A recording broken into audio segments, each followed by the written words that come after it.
La porte claqua comme un coup de tonnerre dans la nuit parisienne, et Quentin trébucha dans l'appartement, son sac à dos cognant contre le mur avec un bruit sourd. L'odeur âcre de l'alcool et de la sueur le frappa en plein visage, tandis qu'une silhouette titubante émergeait de l'ombre du couloir, les yeux vitreux et un sourire carnassier aux lèvres. « T'es qui, toi » grogna l'inconnu d'une voix rauque, avant de s'effondrer à moitié sur le canapé, renversant une lampe qui roula par terre dans un fracas de verre brisé. Quentin recula d'un pas, le cœur battant la chamade, ses doigts crispés sur la poignée de la porte qu'il n'avait pas encore refermée. Il était venu à Paris pour fuir, pour se cacher chez son frère aîné, Mathieu, après que son monde à New York s'était écroulé comme un château de cartes, un licenciement brutal, une rupture amère, et cette sensation persistante d'être un imposteur dans sa propre vie. Mathieu lui avait promis un lit d'appoint dans son petit appartement du Marais, un havre temporaire loin des néons impitoyables de Manhattan. Mais là, face à cet étranger qui puait le whisky bon marché et qui le fixait maintenant avec un mélange de défi et de curiosité malsaine, Quentin se demanda s'il n'avait pas atterri en enfer. L'homme grand, les épaules larges sous un t-shirt froissé, les cheveux noirs en bataille comme s'il sortait d'une tempête, se redressa légèrement, un éclat de rire échappant de sa gorge. « Attends, t'es le frangin de Mathieu » marmonna-t-il, en tendant une main maladroite pour attraper une bouteille à moitié vide sur la table basse. Quentin hocha la tête, muet, observant les traits ciselés de cet inconnu, un nez aquilin, une mâchoire ombrée de barbe naissante, et des yeux verts qui, même embués par l'ivresse, semblaient percer jusqu'à l'âme. « Théo » se présenta-t-il enfin, avec un clin d'œil paresseux. « Coloc de ton frère. Bienvenue au chaos. » Quentin s'assit prudemment sur le bord du canapé, à distance respectable, son corps encore tendu comme un arc. L'appartement était un cocon exigu typique du Marais, mur en pierre apparente couvert de posters jaunis de films français des années 60, une kitchenette encombrée de vaisselle sale, et une vue sur les toits en zinc qui scintillaient sous la pluie fine de novembre. Paris, la ville des amours éternels, se moquait déjà de lui. Théo but une gorgée bruyante, puis rota sans gêne, ce qui arracha un sourire involontaire à Quentin. « Désolé pour le bordel » ricana Théo. « Soirée arrosée avec les potes. Ton frère est sorti, il rentre tard. Il t'a prévenu que j'étais un désastre ambulant ?» Quentin secoua la tête, sentant une chaleur inattendue monter en lui.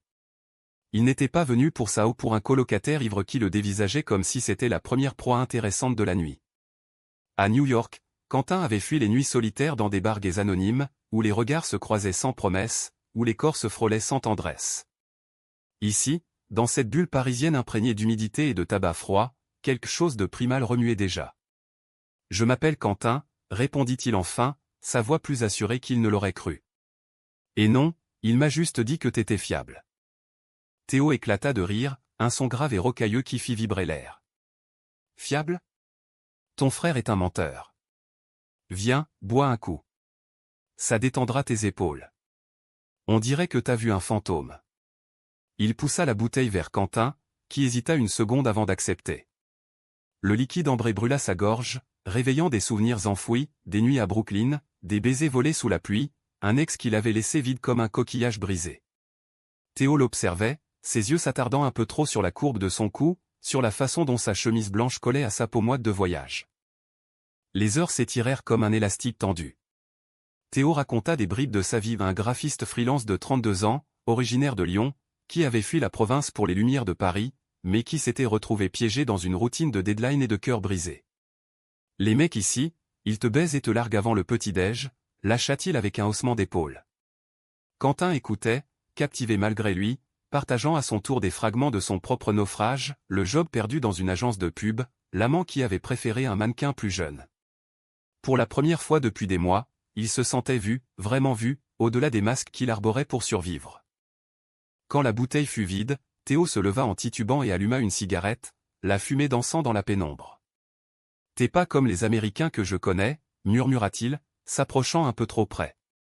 Quentin sentit son pouce accélérer, l'air chargé d'une électricité statique. Théo effleura son bras, un geste innocent en apparence, mais qui envoya une décharge le long de sa colonne vertébrale.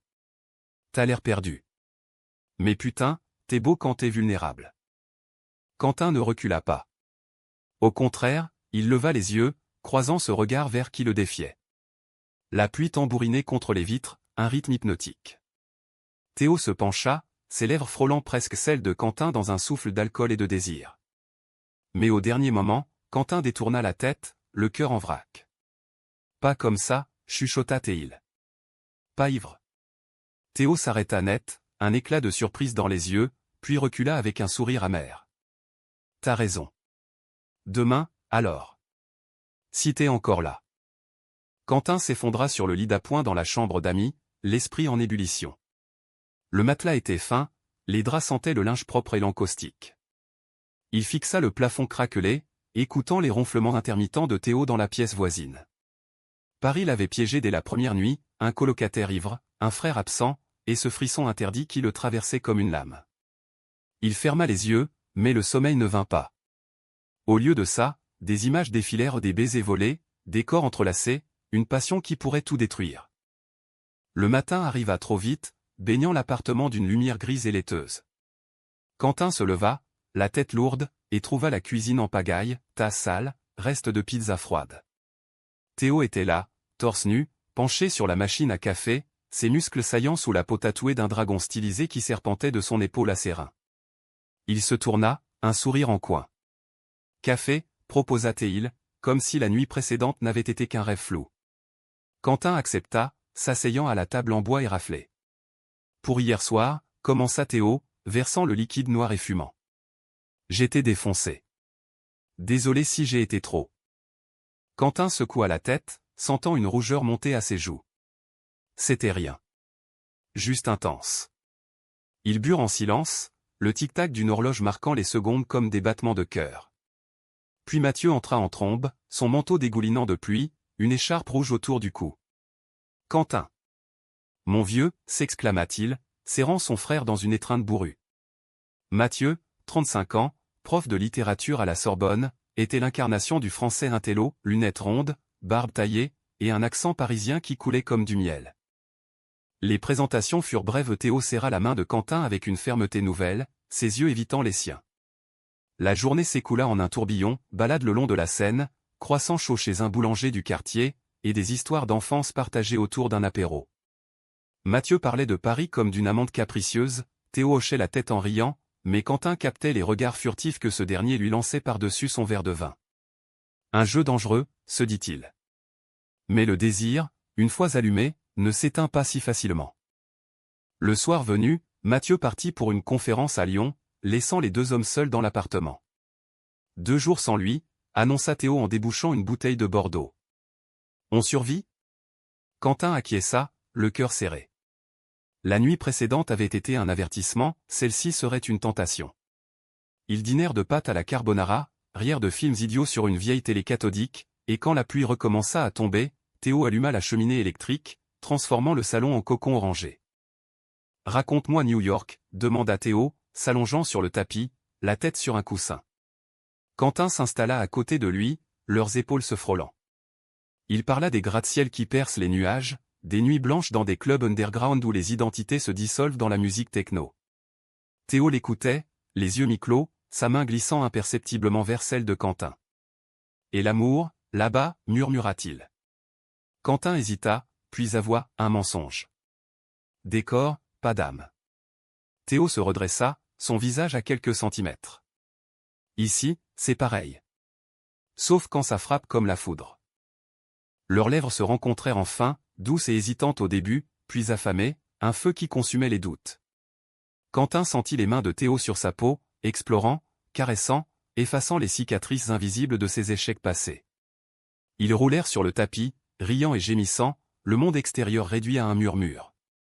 Pour la première fois, Quentin se sentit entier, aimé non pour ce qu'il feignait d'être, mais pour la faille béante en lui. Théo murmura des mots en français, « tu es à moi », qui sonnaient comme une promesse éternelle. Mais au milieu de la nuit, alors que leurs corps enlacés reposaient dans la chambre de Théo, un bruit de clé dans la serrure les fit sursauter. Mathieu, de retour prématurément ? Non, c'était le vent, ou peut-être un voisin. Pourtant, ce craquement fantôme planta la graine du doute. Quentin s'endormit contre le torse de Théo, ignorant que le paradis pouvait basculer en un clin d'œil. Les jours suivants furent un vertige de secrets et de caresses volées. Paris, avec ses ruelles pavées et ses cafés enfumés, devint le décor d'une idylle clandestine. Quentin et Théo se glissaient dehors sous prétexte de balade, main dans la main dans les jardins du Luxembourg où les feuilles d'automne craquaient sous leurs pas. Théo, sobre et attentif le jour, révélait une tendresse inattendue, il cueillait une fleur fanée pour la glisser dans les cheveux de Quentin, ou récitait des vers de Rimbaud d'une voix grave qui faisait frissonner l'air. « Ton frère ne doit pas savoir », chuchotait-il chaque soir, avant de l'embrasser avec une urgence qui trahissait sa peur. Quentin, lui, se laissait emporter par cette marée. À 30 ans, il avait toujours navigué à vue dans les relations, des flirts éphémères à New York, des cœurs brisés comme des verres jetés par la fenêtre. Théo était différent, un mélange de rudesse lyonnaise et de poésie parisienne, avec ses cicatrices qu'il avouait à demi-mot, un père homophobe qu'il avait jeté dehors à 18 ans, une ex-petite amie qui avait servi de façade pendant des années. « J'ai attendu si longtemps pour quelqu'un comme toi », confia-t-il un après-midi, alors qu'ils étaient allongés nus sur les toits de l'immeuble, le soleil filtrant à travers les nuages bas. Quentin traça du doigt le tatouage du dragon sur son épaule. Et si c'était juste un feu de paille? Théo secoua la tête, ses yeux verts intenses. Non. C'est un incendie. Mathieu, de son côté, semblait aveugle à la tempête qui couvait. Il rentrait tard de ses cours, épuisé mais joyeux, et remplissait l'appartement de livres jaunis et d'anecdotes sur Baudelaire. « T'as l'air plus détendu, frangin », remarqua-t-il un soir, en servant un cassoulet fumant. Quentin rougit sous le regard de Théo, qui feignait l'indifférence en remuant la sauce. « Paris fait des miracles », répondit-il évasivement. Les dîners familiaux étaient une torture exquise, les pieds de Théo effleurant les siens sous la table, des sourires complices masqués par des rires forcés.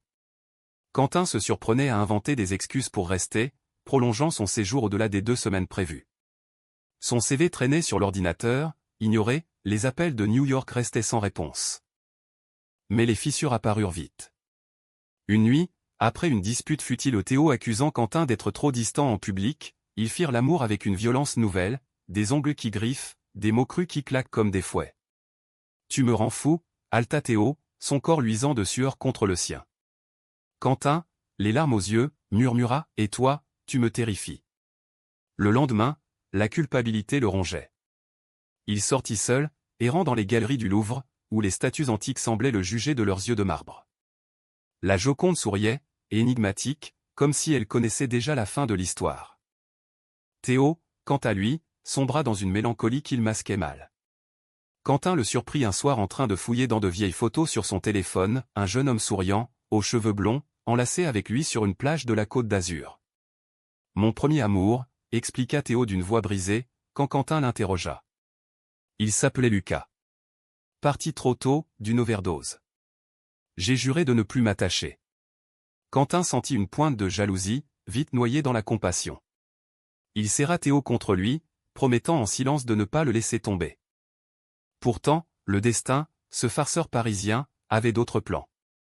Un après-midi pluvieux, alors que Mathieu était en cours, Quentin et Théo rentrèrent trempés d'une exposition à Beaubourg. Ils se déshabillèrent dans l'entrée, riant comme des gosses, leurs corps se pressant l'un contre l'autre dans l'escalier étroit. Mais au milieu du salon, ils se figèrent, Mathieu était là, assis sur le canapé, un dossier de papier à la main, le visage pâle comme un linceul. « Qu'est-ce que » balbutia-t-il, les yeux écarquillés passant de l'un à l'autre. Le silence s'abattit comme une guillotine. Théo jura doucement, attrapant un plaid pour couvrir sa nudité. Quentin, le cœur en miettes, bafouilla, « Mathieu, c'est pas ce que tu crois », mais son frère se leva lentement, une expression de trahison pure déformant ses traits. « Pas ce que je crois ? Vous êtes à poil dans mon appartement, en train de merde, Quentin. » Théo ? Toi, avec mon propre frère ? Sa voix monta en crescendo, un mélange de rage et de douleur qui fit trembler les vitres. Théo tenta de s'expliquer, les mots se bousculant, « C'est arrivé comme ça, Mathieu. » On voulait te le dire, mais Mathieu l'interrompit d'un geste violent. « Me dire ? Tu vis chez moi, tu manges ma bouffe, et tu baises mon petit frère dans mon dos ?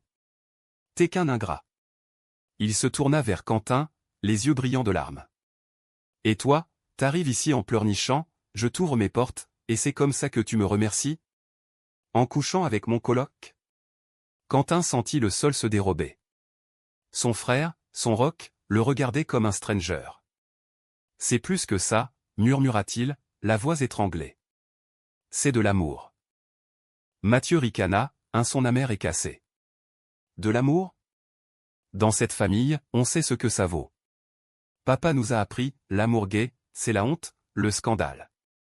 Et maintenant, toi et lui ? Sortez.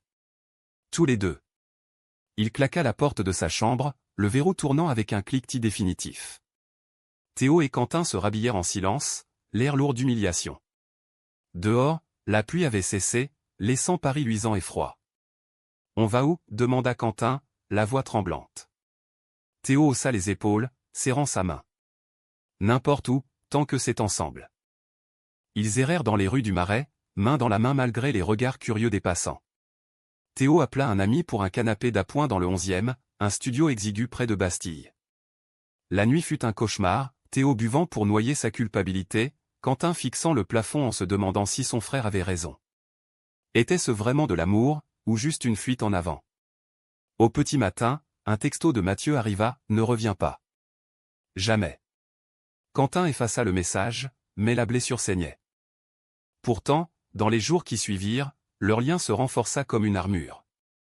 Théo trouva un petit boulot de barman au rez-de-chaussée d'un hôtel, Quentin postula pour des traductions freelance, transformant le studio en nid précaire. Il faisait l'amour avec une douceur nouvelle, explorant chaque recoin de l'autre comme pour guérir les plaies. « On va s'en sortir », promettait Théo, en traçant des cercles sur le dos de Quentin. Mais au fond de lui, Quentin sentait le doute ronger, et si Mathieu avait raison? Et si cet amour était condamné dès le départ? Un soir, alors qu'il dînait d'une pizza froide, Théo reçut un appel. Son visage se décomposa. « C'est mon éditeur. Le contrat pour mes illustrations ils ont annulé. À cause de la réputation de l'agence. » Quentin comprit vite, les ragots du Marais voyageaient vite. Théo avait été blacklisté, une victime collatérale de leur scandale. Il fracassa son verre contre le mur, les éclats de verre scintillant comme des larmes. « Tout est foutu » hurla-t-il.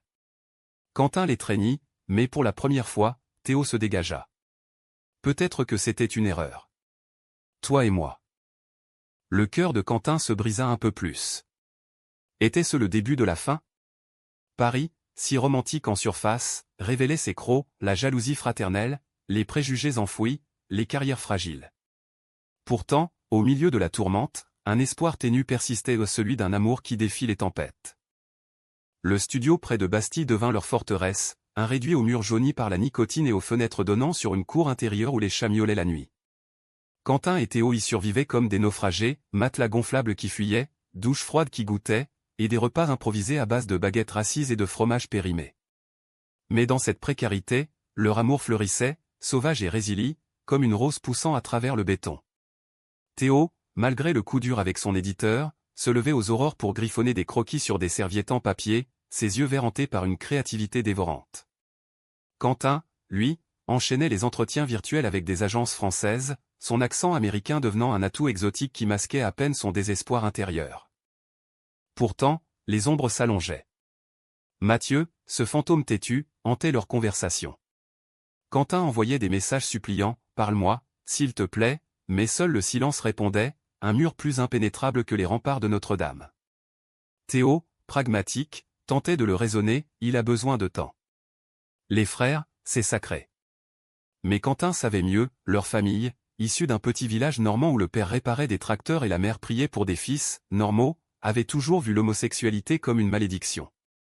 Mathieu, l'aîné protecteur, avait porté ce fardeau en silence, couvrant les écarts de Quentin adolescent avec des mensonges pieux. Maintenant, trahi dans sa chair, il se vengeait en les effaçant. Un soir de décembre, alors que la neige saupoudrait Paris d'un voile blanc et irréel, Théo rentra du bar avec une coupure au front. Un client saoul, minimisa-t-il, en tamponnant le sang avec un torchon. Quentin, le ventre noué, insista pour des points de suture. À l'hôpital Cochin, sous les néons blafards, Théo craqua enfin. C'est pas juste un poivreau. C'était un pote de Mathieu. Il m'a traité de sale gay qui vole les familles. Les mots tombèrent comme des pierres. Quentin serra sa main, les larmes coulant sur ses joues. On est maudit, murmura-t-il. Théo secoua la tête, farouche. Non. On est vivant. Et c'est ça qui les terrifie. Cette nuit-là, levés sous une couverture élimée, ils parlèrent pour la première fois d'avenir. Théo rêvait d'une expo solo à Lyon, Quentin d'un roman sur ses errances new-yorkaises. On pourrait partir, proposa Théo, ses doigts entrelacés aux siens. Recommencer ailleurs. Marseille, ou même Berlin. Quentin hésita, le poids de la trahison fraternelle comme un ancre. Et Mathieu? Je ne peux pas l'abandonner. Théo soupira, un éclat de douleur dans les yeux. L'amour, c'est choisir. Et tu m'as choisi, non? Le lendemain, Quentin prit une décision impulsive, il se rendit au Marais, frappant à la porte de l'appartement familial jusqu'à ce que ses phalanges saignent. Mathieu ouvrit enfin, les traits tirés, une bouteille de cognac à la main. « Qu'est-ce que tu fous là » grogna-t-il. Quentin entra d'autorité, le salon inchangé aux posters jaunis, odeur de livres moisis.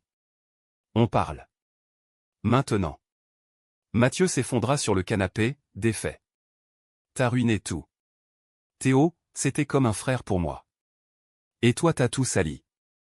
Les mots jaillirent comme un torrent, les souvenirs d'enfance, les secrets partagés, la peur viscérale de leur père qui les avait marqués au fer rouge. J'aime Théo, avoua Quentin, la voix ferme malgré les sanglots. Pas pour te blesser. Pour me sauver. Mathieu pleura, pour la première fois depuis des lustres, un homme brisé par ses propres préjugés. J'ai peur pour toi. Pour nous. Le monde n'est pas tendre avec les mecs comme nous. Ils s'étreignirent, maladroits, un pont fragile jeté sur l'abîme. Donne-lui une chance, supplia Quentin. Mathieu hocha la tête, épuisé. Reviens dîner. Avec lui. Vendredi. La réconciliation fut un pas de danse sur des braises. Vendredi soir, l'appartement du Marais bruissait de tension, Mathieu avait cuisiné un coq au vin parfumé, mais ses mains tremblaient en servant le vin. Théo arriva en retard, les cheveux mouillés de neige, un bouquet de chrysanthèmes fanés à la main. Pour la paix, dit-il, mal à l'aise. Mathieu accepta les fleurs d'un hochement sec, et le dîner commença dans un silence pesant.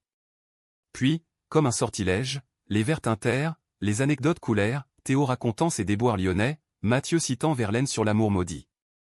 Pourtant, au dessert, la bombe éclata.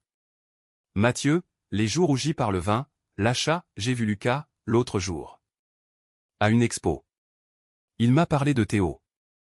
De comment il t'a brisé, en te laissant crever seul. Théo blêmit, son couteau tombant dans l'assiette avec un clang. Quentin se figea, le sang bourdonnant à ses tempes. Lucas, balbutia-t-il. Théo baissa les yeux, la voix rauque, c'était il y a 10 ans. J'étais jeune, con. J'ai merdé. Mais j'ai changé. Mathieu ricana, triomphant. Changé? T'as fui, Théo. Comme toujours. Et maintenant, mon frère paie pour tes fantômes. La table se renversa presque dans la fureur. Quentin hurla, assez. Vous me traitez comme un pion. Il sortit en trombe, Théo sur ses talons, laissant Mathieu seul avec ses regrets. Dehors, la neige tombait drue, effaçant les traces de leurs pas, c'est vrai, demanda Quentin, le dos au mur d'un porche. Théo s'agenouilla dans la poudreuse, les larmes gelant sur ses joues. Oui. J'ai été un lâche.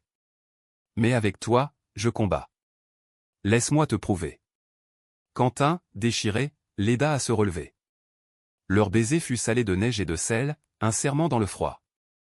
Mais la révélation empoisonna tout. Les jours suivants, Quentin fouilla le passé de Théo en secret, messages effacés, profils fantômes sur des apps de rencontres.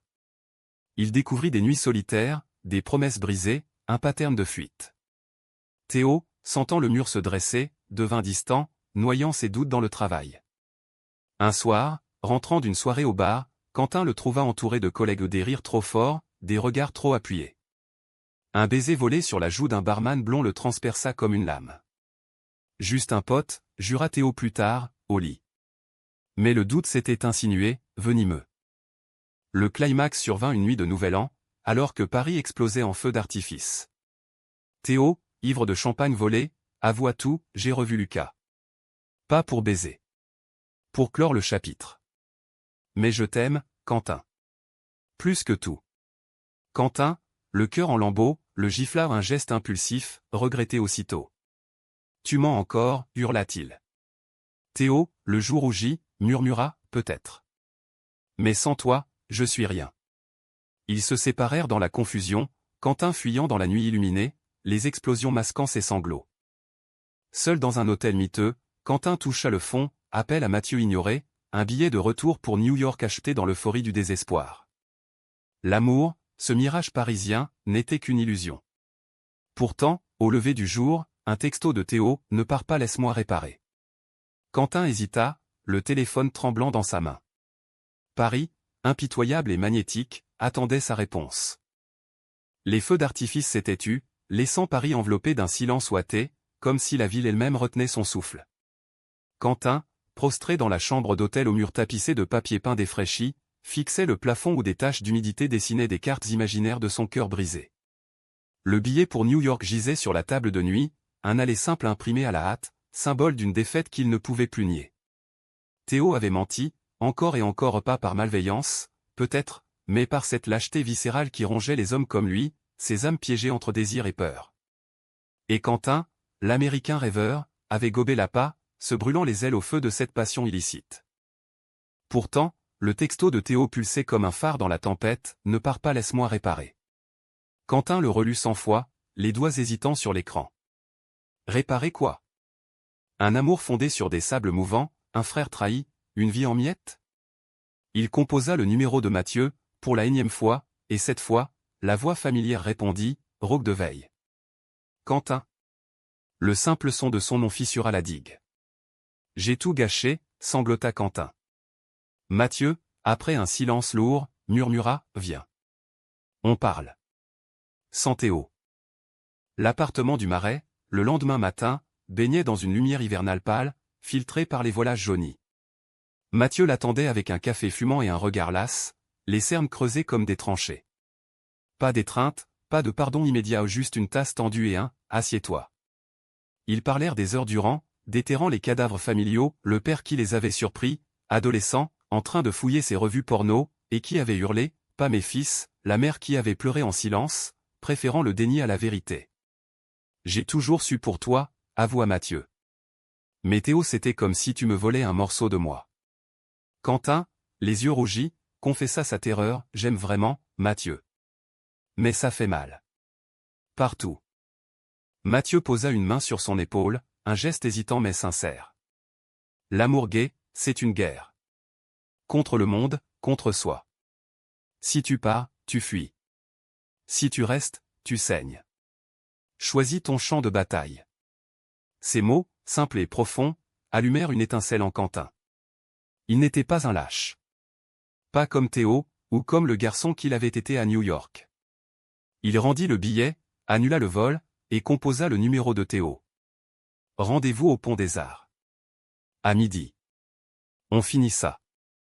Le Pont des Arts, ce ruban de ferraille suspendu sur la Seine, croulait sous les cadenas rouillés aux témoignages d'amours éphémères gravés dans le métal. Théo était là, adossé à la rambarde, un bouquet de roses rouges fanées à la main, les yeux cernés par l'insomnie.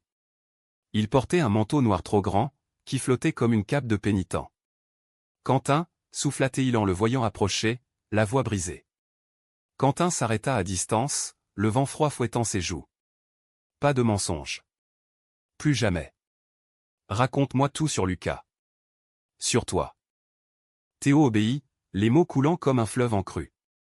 Lucas, rencontré à 22 ans dans un bar lyonnais enfumé, avait été son initiation au désir, un tourbillon de nuits blanches, de promesses chuchotées, jusqu'à l'overdose fatale dans une salle de bain sordide. J'ai fui parce que je ne supportais pas la douleur. J'ai menti à tout le monde, même à Mathieu, qui m'a recueilli sans savoir. Il tendit les roses, tremblant. Avec toi, c'est différent. Tu me forces à affronter. À être entier. Quentin prit les fleurs, les épines piquant sa peau, un sanglot coincé dans sa gorge. Et le barman? Les regards? Théo baissa la tête. De la jalousie. Je te veux que toi. Seulement toi. Le baiser qui suivit fut un exorcisme, lèvres salées de larmes, corps pressé contre la rambarde, indifférent aux touristes qui passaient. Les cadenas cliquetaient dans le vent, comme un cœur approbateur. On recommence, murmura Quentin contre sa bouche. Mais avec vérité. Théo hocha la tête, farouche. Ce soir-là, ils rentrèrent au studio de Bastille, non comme des amants brisés, mais comme des survivants. Mathieu, informé par un appel prudent, envoya un texto laconique, « Soyez heureux. Et passez Noël ici. » Les semaines suivantes furent un baume.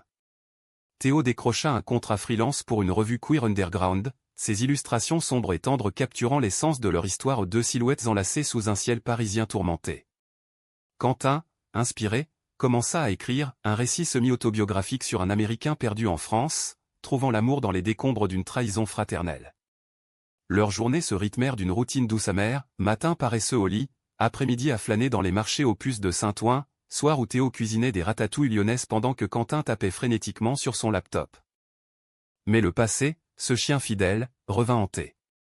Une lettre arriva pour Théo, postée de Lyon, l'héritage de son père décédé, un vieux notaire rébarbatif réclamant sa signature pour une maison familiale. « Je n'irai pas », trancha Théo, jetant l'enveloppe au feu. Quentin, sentant la faille, insista, « affronte-le. Pour nous. » Théo céda, et un week-end pluvieux les vit rouler vers le sud, la Clio de Mathieu pétaradant sur l'autoroute A6. La maison, un mas provençal délabré aux volets bleus écaillés, puait le regret et le moisi. Le notaire, un homme sec aux lunettes pincées, lut le testament d'une voix monocorde, la propriété à Théo, avec une clause, à condition qu'il renonce à ses dérives. Théo explosa, balayant les papiers. Mes dérives? C'était mon père qui dérivait dans la haine. Quentin, témoin muet, posa une main sur son bras. Dehors, sous un olivier tordu, Théo pleura comme un enfant, vomissant des années de silence. Il m'a jeté dehors pour un baiser volé. Et maintenant, il veut me racheter? Quentin l'étreignit, le vent chantant dans les branches. Vends-la. Achète notre liberté. Le retour à Paris fut cathartique. La maison vendue, l'argent injecté dans un petit appartement à Belleville, un 2 pièces avec vue sur la butte, aux murs blancs prêts à accueillir leur rêve. Mathieu vint aider au déménagement, portant des cartons avec une grimace complice. Vous êtes fous, les mecs, grogna-t-il en déballant des livres. Mais son regard s'adoucit quand Théo lui serra la main, merci d'avoir pardonné. Le dîner inaugural fut un festin, foie gras, champagne, et des toasts à l'amour qui triomphe. Pourtant, au cœur de ce renouveau, une ombre planait. Quentin, en fouillant un vieux tiroir, trouva une photo, Théo et un inconnu, datée d'il y a 6 mois, avec une légende manuscrite, à bientôt, mon cœur. Le doute revint, acide. Était-ce une autre trahison? Il confronta Théo ce soir-là, la photo tremblant dans sa main. Théo pâlit, puis rit un rire libérateur. C'est mon frère, idiot. Adopté après la mort de Lucas. Il vit à Amsterdam. Quentin s'effondra de soulagement, riant à son tour. Leur étreinte fut joyeuse, effaçant les derniers fantômes. Belleville, ce quartier bigarré aux escaliers raides et aux graffitis criards, devint leur havre. L'appartement, avec ses parquets qui craquent et sa kitchenette où pendent des casseroles en cuivre, respirait la vie nouvelle. Quentin et Théo y posèrent leur marque, un tableau abstrait accroché de travers, des plantes en pot qui défiaient l'hiver parisien, et un lit king size où leur corps s'entremêlait chaque nuit comme des racines affamées. Le printemps arriva timidement, avec ses cerisiers en fleurs le long du canal de l'Ourcq, et leur amour, jadis tourmenté, s'épanouit en une tendresse quotidienne, faite de cafés partagés et de promenades main dans la main, indifférents aux murmures. Quentin acheva son roman, Écrase-toi à Paris, un récit cru et poétique sur un exilé qui trouve l'amour dans les bras d'un colocataire ivre. L'éditeur, une petite maison queer du 5e arrondissement, l'accepta avec enthousiasme, c'est brut, humain. Ça sent la vérité. Théo illustra la couverture aux 2 silhouettes floues sous la pluie, un pont en filigrane. La signature eut lieu dans une librairie bondée de la rive gauche, Mathieu en première ligne, fier malgré lui, serrant Quentin dans une étreinte bourrue. T'as toujours été le rêveur de la famille, murmura-t-il. Théo, à ses côtés, rayonnait, ses expositions se multipliant dans les galeries alternatives de Montmartre. Mais la vie, cette tragédienne capricieuse, réservait encore un coup. Un appel de New York, un soir de juin, alors que la chaleur moite collait les draps à leur peau, l'ex de Quentin, ce fantôme aux yeux bleus, avait laissé un message suicidaire. Je t'ai perdu pour toujours. Paniqué, Quentin réserva un vol, Théo l'accompagnant malgré ses protestations. On affronte ensemble, insista-t-il. Manhattan les avala, avec ses klaxons furieux et ses néons impitoyables. L'hôpital Bellevue, aux couloirs aseptisés, crachait l'odeur de désinfectant et de regret. L'ex, pâle sous les tubes, murmura, tu es heureux, hein? Quentin, la gorge nouée, hocha la tête. Oui. Et toi, vie. Pour toi. Le retour à Paris fut un exorcisme final.